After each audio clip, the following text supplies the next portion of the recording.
ये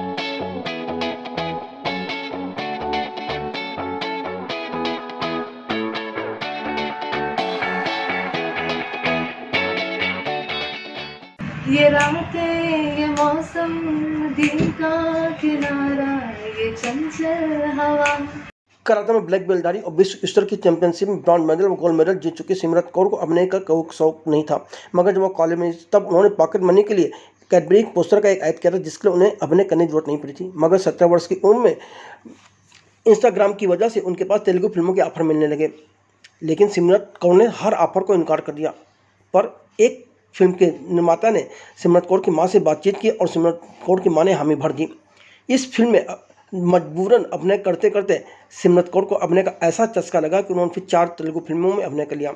अब वह अनिल शर्मा निर्देशित फिल्म गदर 2 को लेकर सुर्खियों में है, जिसमें उनकी जोड़ी उत्कर्ष शर्मा के साथ है। इसी संदर्भ में सिमरत कौर ने फिल्मी संगम चैनल पर एक्सक्लूसिव बातचीत की। सिमरत कौर जी, फिल्मी संगम चैनल पर आपका स्वागत है। Thank you. क्या आपने कब सोचा कि मुझे अभिनय को करियर बनाना चाहिए? कोई घटनाक्रम था? वैसे तो मतलब हमारा बचपन से शौक रहता है कि हमें ये करना है वो करना है। मेरा कभी एक्टिंग में शौक नहीं था बचपन से। मैं स्पोर्ट्स में थी। अच्छा। मैं स्पोर्ट्स प्लेयर थी, तो ऐसा मैंने कभी सोचा नहीं था कि बड़े होकर मैं हीरोइन बनूंगी, ऐसा कुछ करूंगी। स्पोर्ट्स करते करते करते मुझे इंस्टाग्राम से फर्स्ट ऑफर आया था कैडबरी पोस्टर ऐड का 2017 में, क्योंकि वो कोई नया फेस ढूंढ रहे थे ऐसा। तो मेरा इतना कोई शौक नहीं था, जैसे मैंने कहा, तो मैंने वो पहली चीज़ कर ली कि चलो कॉलेज के लिए पॉकेट मनी हो जाएगी। उस वे में वो एक सिर्फ फोटो शूट था, मेरा पोस्टर ऐड थी। उसके बाद ना मुझे कास्टिंग के कॉल्स आने लग गए बहुत ज़्यादा। साउथ से मुझे पहला कॉल आया, और तब भी मतलब मेरा कोई इंटरेस्ट था नहीं। तो उन्होंने कहा कि ये ऐसी मूवी है इतना, और स्टार कास्ट बहुत बड़ी थी मूवी की, सब अच्छे थे। तो मैंने मना कर दिया, मैंने कि मेरा कोई इंटरेस्ट नहीं है, थैंक यू। उन्होंने बोला कि नहीं, आपका फेस, आपका वो सब बहुत हमारे कैरेक्टर के लिए एकदम सही बैठ रहा है। फिर मैंने मम्मी को बोला, मम्मी आप इनको मना कर दो, ये मेरी तो सुन नहीं रहे हैं। तो मम्मी ने भी मना कर दिया कि नहीं, हमारा कोई ऐसा इंटरेस्ट है नहीं। फिर उस बंदे ने मेरी मम्मी से ऐसे बात की कि मेरी मम्मी एकदम कन्विंस हो गई कि नहीं यार, मेरी बेटी हीरोइन बनेगी। मम्मी कन्विंस हो गई, और मैं थी सिर्फ 17 साल की, तो मम्मी मुझे ले गई हैदराबाद ऑडिशन के लिए। हमने ऑडिशन दी, और तब तक मुझे पता नहीं था कि मेरे अंदर एक्टिंग की ये मतलब ये कला है मेरे अंदर। जब मैंने अपना ऑडिशन दिया, मैं सिलेक्ट भी हो गई वो मूवी के लिए। फिर जब एक्टिंग करनी थी, वो थी तेलुगु में करनी थी। मेरे सारे डायलॉग्स तेलुगु भाषा में थे। नॉर्थ इंडियन लड़की हूँ, हिंदी मराठी पंजाबी आती है। अचानक से मुझे तेलुगु में मतलब बात करनी वो बहुत डिफिकल्ट है, और वो लैंग्वेज भी बहुत डिफिकल्ट है। करेक्ट। तो 1 महीना तो रोते रोते रोते शूटिंग की है कि घर जाना है, घर जाना है, मुझे नहीं करनी है। जैसे ही टाइम हो गया, फिर मुझे समझ में आया कि कैमरे के सामने आते मुझे बहुत मजा आने लग जाता है। क्योंकि कैमरे से नहीं मैं घबराती थी, मुझे बाकी चीज़ों से प्रॉब्लम होती थी कि यार मुझसे डायलॉग वो भाषा में नहीं बोले जा रहे हैं, ये सब इश्यूज ज़रूर थी। फिर वो 1 साल के बाद, पहली मूवी के बाद, मुझे अंदर से पता फील हुआ कि यार एक्टिंग शायद मेरे अंदर हमेशा से थी, बट मैंने कभी ये साइड देखा ही नहीं अपना। फिर बस वहीं से मेरे को 1 साल लगा मुझे वो मेरा इंटरेस्ट समझने के लिए।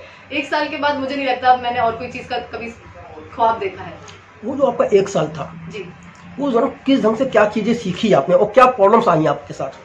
क्योंकि मैं स्पोर्ट्स प्लेयर थी, तो मैं बहुत ज़्यादा टॉमबॉयज थी, लड़कों जैसे रहती थी। तो मुझे लड़कियों जैसे बात करना, चलना इतना था ही नहीं, मेरे अंदर था ही नहीं, क्योंकि मैं एकदम प्रॉपर स्पोर्ट्स वाली थी।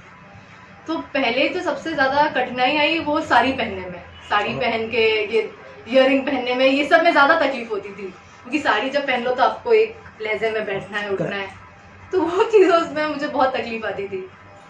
फिर ये करते करते 1 साल में मैंने ये सब चीज़ें ज़्यादा सीखी, तैयार होना, ये होना, और फिर ये डायलॉग्स पे प्रैक्टिस करना।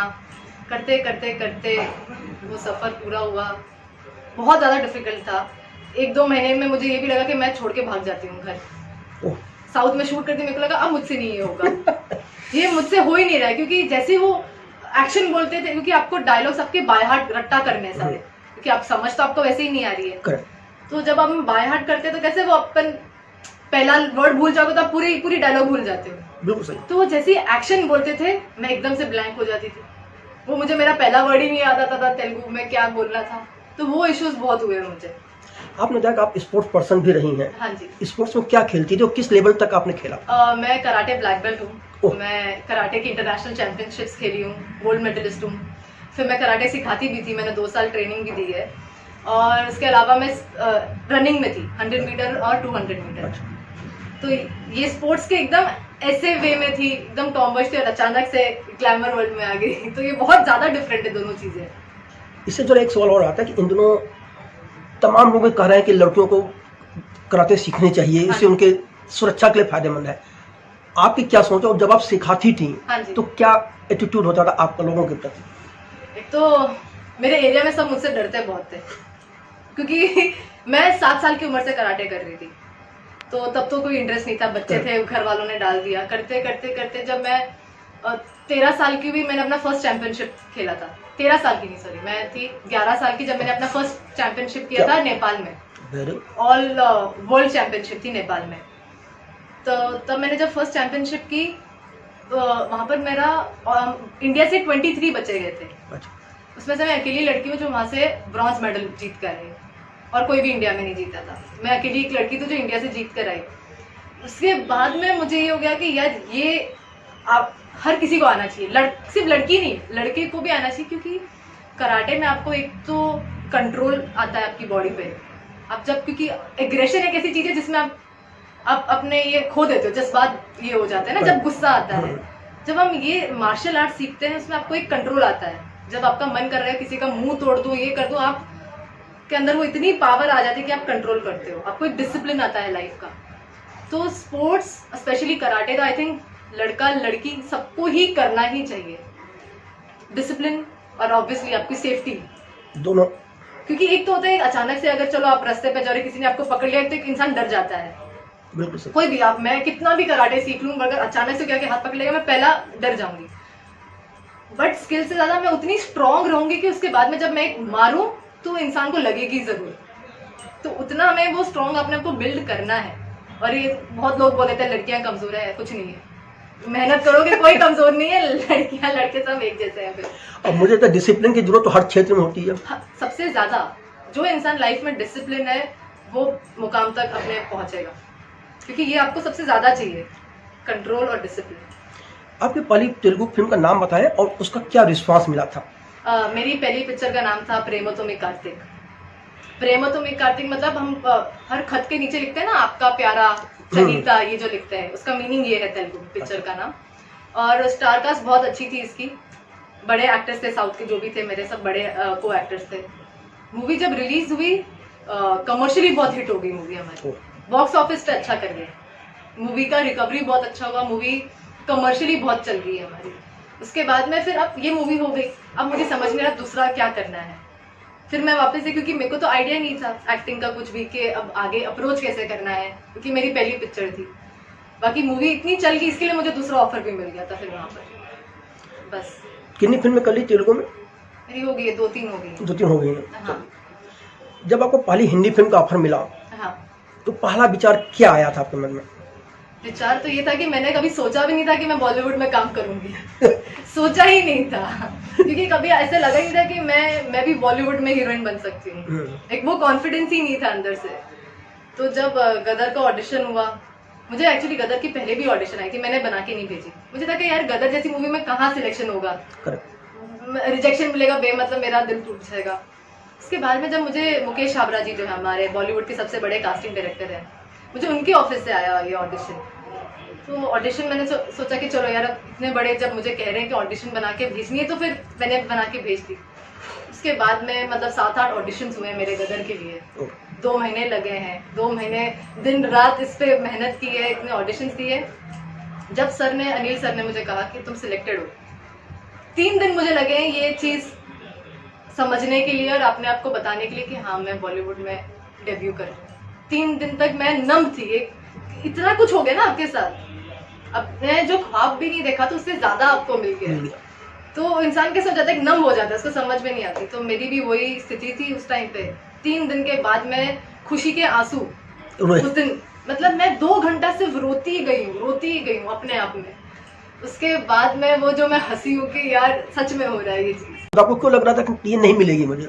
क्योंकि एक तो मैं आउटसाइडर हूँ, मेरा कोई कांटेक्ट नहीं है, मतलब मेरे कोई लेना देना नहीं है बॉलीवुड से। मैं अपने खानदान में पहली लड़की हूँ जो इंडस्ट्री में आ रही है। तो यही था कि यार गदर इतनी बड़ी मूवी है अपने हिंदुस्तान की, तो उसमें तो ऑब्वियसली कोई स्टार किड ही रहेगा या कोई नॉन फेस ही रहेगा, वो नई लड़की को नहीं ले सकते इतनी बड़ी मूवी में। तो यही था कि अगर लेंगे भी तो शायद मेरे को साइड कैरेक्टर या कोई फ्रेंड रोल के लिए लेंगे, तो वो चीज़ का भी दुख हो रहा था यार, पहली पिक्चर है, साइड हीरोइन या फ्रेंड रोल मिल जाएगा। तो ये तो आप सोच भी नहीं सकते ना, गदर जैसी कोई और पिक्चर होती है आप सोच भी सकते थे। सही बात है। गदर जो इतनी बड़ी पिक्चर है उसमें आपको हीरोइन का रोल मिलना, मतलब मैं इससे ज्यादा मैं खुशनसीब, मतलब और कोई नहीं है मेरे से ज्यादा। तो यही था कि तब वैसे बिलीव कॉन्फिडेंस नहीं था खुद पे, बट आप जब ये हो गई, अब बन गई, अब रिलीज होने वाली है तो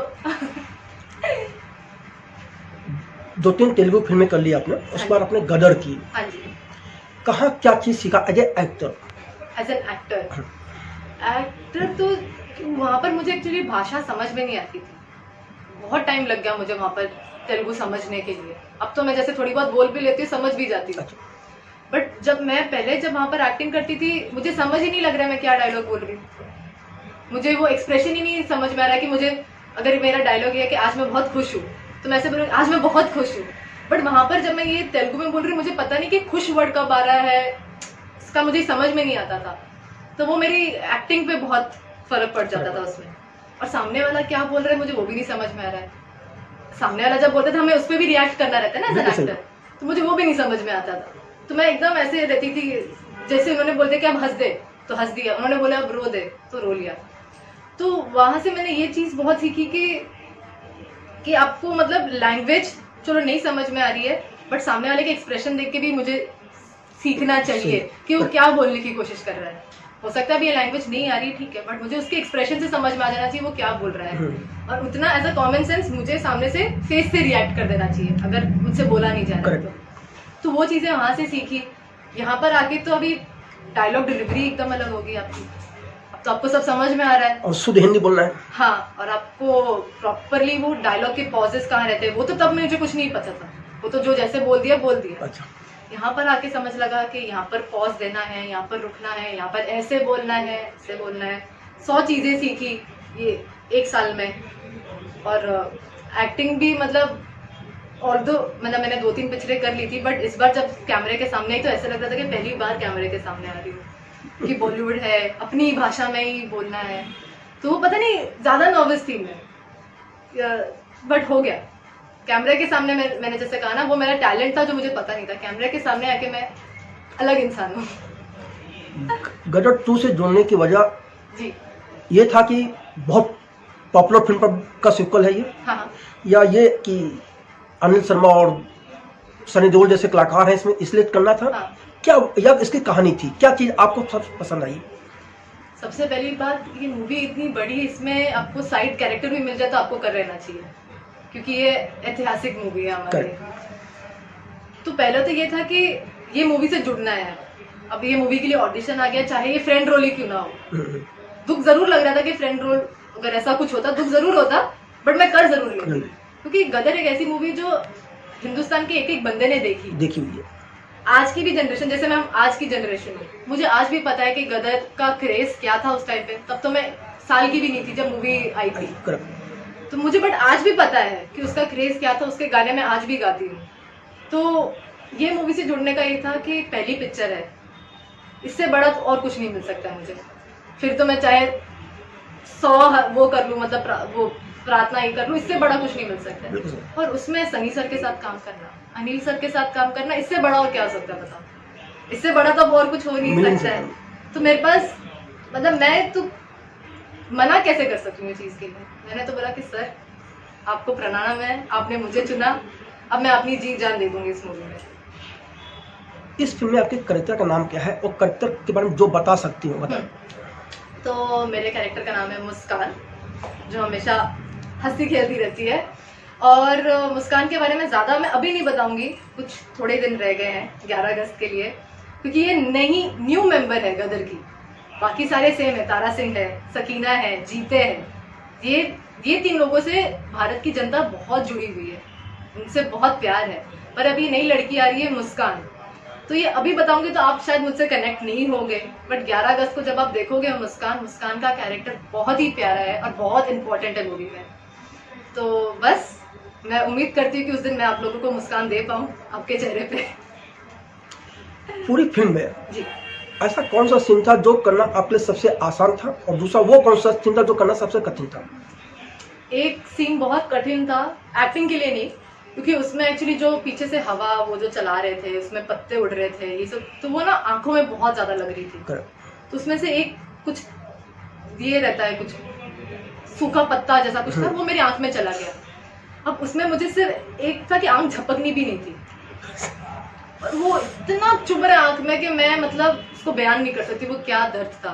और आंख एक ऐसी चीज है जिसको आप आंसू निकल ही जाएंगे, आप उसका आप पे कोई कंट्रोल नहीं है। वो आंखों में इतना चुभ रहा है और वो पत्ते फेंकते जा रहे हैं, बट वो सीन इतना इम्पोर्टेंट था कि उसमें मैं एक्सक्यूज नहीं दे सकती हूँ कि यार मुझसे नहीं हो रहा है। तो वो सीन मैं बोलती हूँ वो बहुत डिफिकल्ट था। उसके अलावा फिर कोई सीन्स थे कि हम लखनऊ में शूट कर रहे थे, वहाँ की गर्मी थी 50 डिग्री, 50 डिग्री में ऊपर से हमने शॉल वॉल पहना हुआ था क्योंकि सीन थोड़ा था विंटर का। इतनी गर्मी में स्वेटर शॉल लेके मतलब तो मतलब हार्डवर्क तो जिसको आप बोलोगे वो पूरा हो गया है। तो ये बहुत डिफिकल्टी चीज़ है, बट अगर आप ये डिफिकल्टी से नहीं जाओगे तो आपको वो रिजल्ट भी नहीं मिलता है।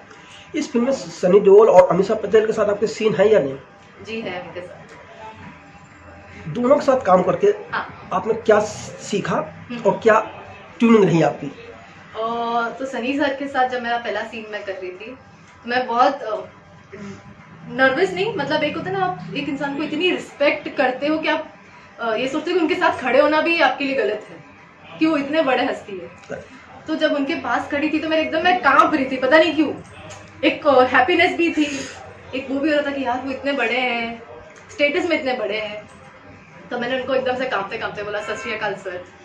तो उन्होंने भी बहुत अच्छी से बात की, मैंने बोला अरे इतना मतलब मत हो नर्वस।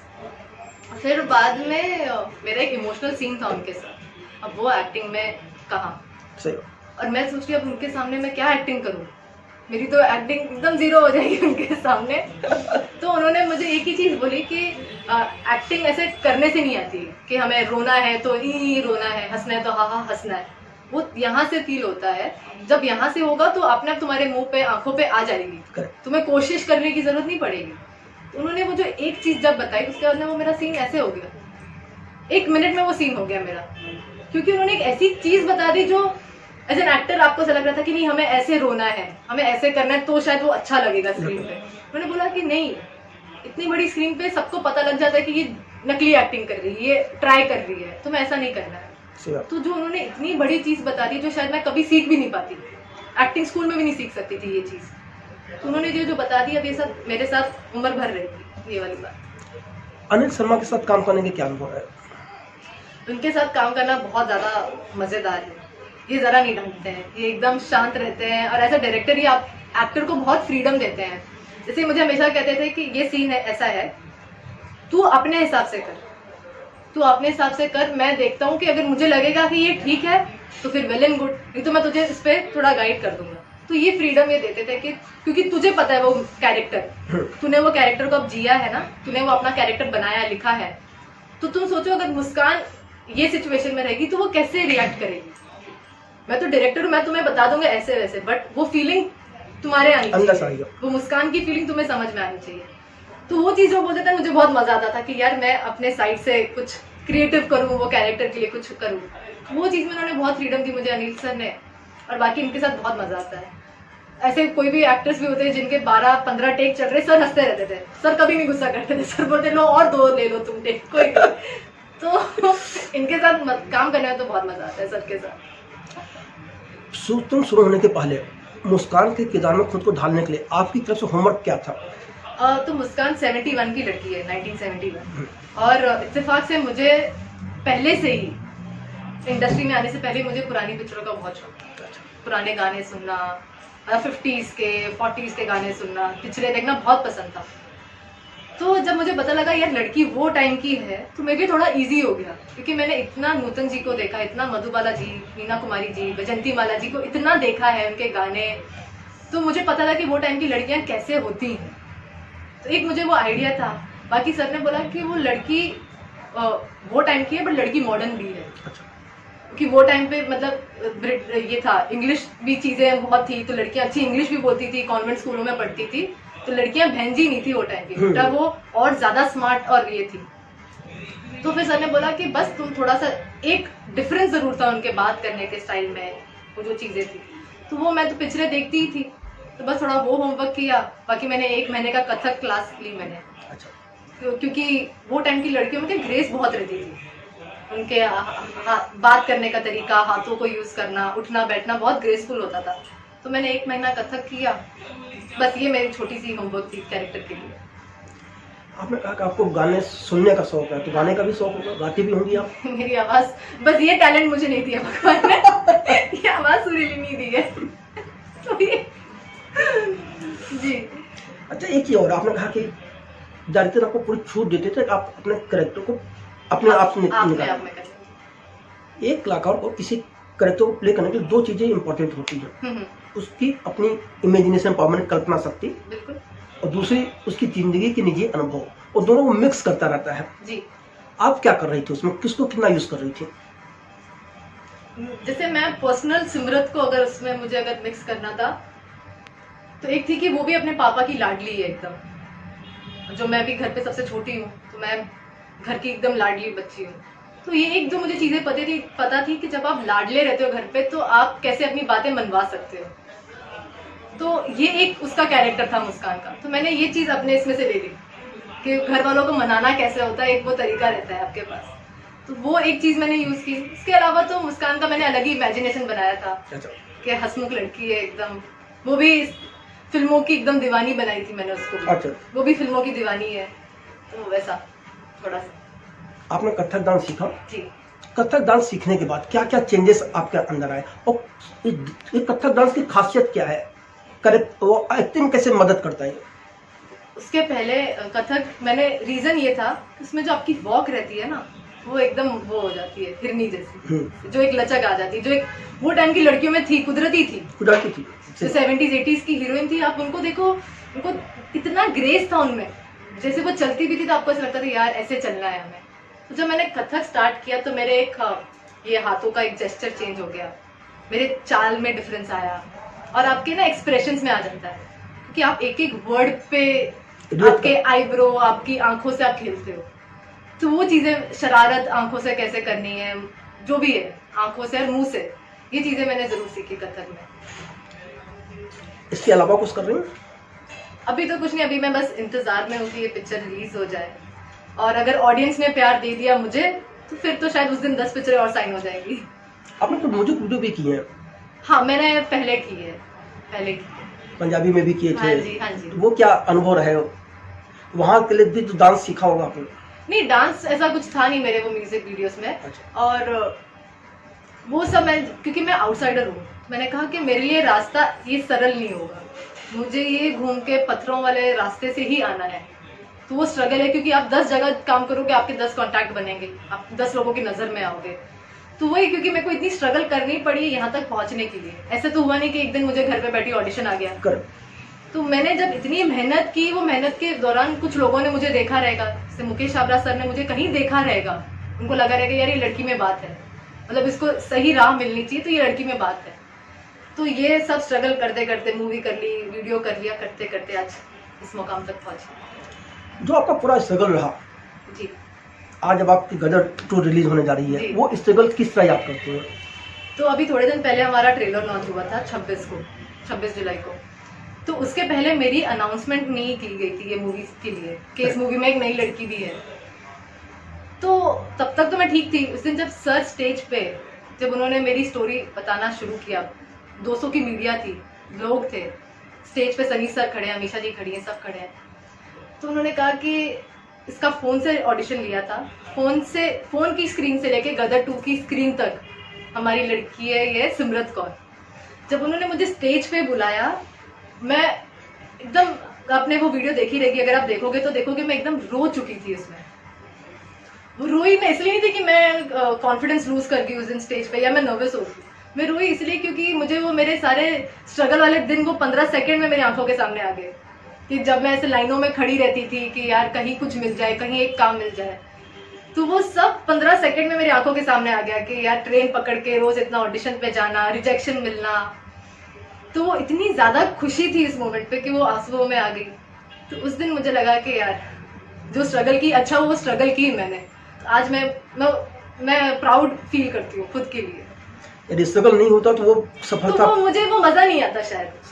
खुश होती, हर कोई खुश होता है, बट वो जो एक बोलते हैं ना कि आपने ईंट हीट से एक बिल्डिंग बनाई है, तो आपको जब वो बिल्डिंग बन जाएगी आपको खुशी अलग ही है। तो मैंने वो अपना रास्ता खुद बनाया है पूरा। आज जब मैं सनी सर के साथ स्टेज पे खड़ी हूँ, अनिल सर के साथ खड़ी, तो वो बहुत बड़ी चीज है मेरे लिए। आपकी हॉबीज क्या है? और मुझे पेंटिंग का बहुत शौक है। किस तरह की पेंटिंग बनाती है? नॉर्मल नेचर पेंटिंग में ज़्यादा करती हूँ, इंसानों की नहीं कर पाती हूँ, बट नेचर और स्टिल लाइफ पेंटिंग अच्छी कर लेती हूँ। उसके अलावा मुझे पियानो, कैसियो बजाने का थोड़ा बहुत शौक है, तो फ्री टाइम पे वो कर लेती हूँ, या पेंटिंग, या तो गाने सुनती रहती हूँ पुराने। कौन सा गाना आपका सबसे ज़्यादा प्रिय है? एक तो आजा पिया तो है प्यार तुम, और ये रातें ये मौसम, जो किशोर जी का गाना है। सुना सकती हैं आप? मैं ये रातें ये मौसम, दिल का किनारा, ये चंचल हवा। बस मेरी आवाज बहुत नहीं, आपको खराब है। पहले ये करते तो मुझे। चलिए, अब थोड़ी सी अपनी फैमिली लाइफ की बात है कि आपके घर में कौन कौन है, और अब आपकी जो जर्नी रही है उसमें उनका क्या योगदान है, और आज वो क्या फील कर रहे हैं? तो मेरे घर में मेरे माता पिता है, मेरी बड़ी बहन है जो शादी करके चली गई है घर। तो सबसे ज्यादा खुश जब मैं एक्टिंग में आ रही थी, जब मेरी पहली पिक्चर साइन हो रही थी, मेरे मॉम डैड सबसे ज्यादा खुश थे। नहीं तो अक्सर ये होता है ना कि बच्चे एक्टर बनना चाहते हैं, बट माँ बाप मना कर देते हैं कि यार और भी चीजें हैं, क्यों इसमें घुसना है। पर मेरे केस में डिफरेंट था। इसमें मैं थी मुझे नहीं बनना है, मेरे माँ बाप बोल रहे थे नहीं बड़ी हीरोइन बनना है, तुझे करना है। तो उनका सपोर्ट सबसे ज्यादा है। एंड जिस बच्चे के पास अपने माँ बाप का सपोर्ट है, उसको कोई चीज रोक नहीं सकती है जिंदगी में, क्योंकि वो आपको ऐसा पुश देते हैं जो आपको दुनिया में और कोई नहीं दे सकता है। तो उनका सपोर्ट बहुत ज्यादा है। और जिस दिन मैं स्टेज पे थी ये 26 जुलाई को, तो मेरे मॉम डैड उधर खड़े होकर मेरी ऐसी वीडियो बना रहे थे और उनकी आंखों में भी आंसू आ गए बहुत ज्यादा। फिर मुझे मम्मी घर आके पूछती है, यार मेरा तो दिल ऐसा हो रहा है, तेरे को उधर ऊपर देख रही थी, मेरी बेटी हीरोइन बन गई है, कि मेरी बेटी हीरोइन बन गई। तो बोलती तेरे को कैसा लग रहा है, मम्मी मुझसे पूछ रही थी जब हम इवेंट से घर आए। मम्मी भी एकदम आंसुओं में आ गई। मम्मी बोलती है मुझे तो ये समझ में ही नहीं आ रहा है ये क्या हो रहा है। तो वो बहुत ज्यादा खुश थे। क्या करते हैं मतलब फादर? अभी मेरे फादर रिटायर्ड है, मॉम हाउसवाइफ है। अच्छा, हाँ, हमारा बुक का बिजनेस था। बुक का? नेवी नगर में। नेवी मेरे नगर? दादा नेवी के थे, कैप्टन थे। अच्छा अच्छा अच्छा। हाँ, तो उसके बाद में हमारा बिजनेस था बुक्स का, केंद्रीय विद्यालय स्कूल्स में। तो फिर मेरे पापा वही करते हैं, उनका बिजनेस था। अब मैंने उनको बोल दिया आप दोनों आराम करो, अब आपकी बेटी कमाएगी। किन लोगों के साथ काम करने की इच्छा है? कोई पसंदीदा आपके डायरेक्टर्स होंगे या एक्टर्स भी होंगे? ऐसे तो है कि सबके साथ मौका मिल जाए तो बहुत बढ़िया बात है। वैसे मेरे फेवरेट हीरो जब से मैं इतनी सी थी अब तक के लिए वो ऋतिक रोशन थी, वो मेरे एकदम फेवरेट है। एंड डायरेक्टर में मैं अनिल सर के साथ फिर से काम करना चाहूंगी, और एक संजय लीला भंसाली से। मतलब ये थोड़ी ड्रीम है इनके साथ काम करना। जी चलिए सिमरन जी, फिल्म धन्यवाद। साहब बात करने का बहुत धन्यवाद। Thank you.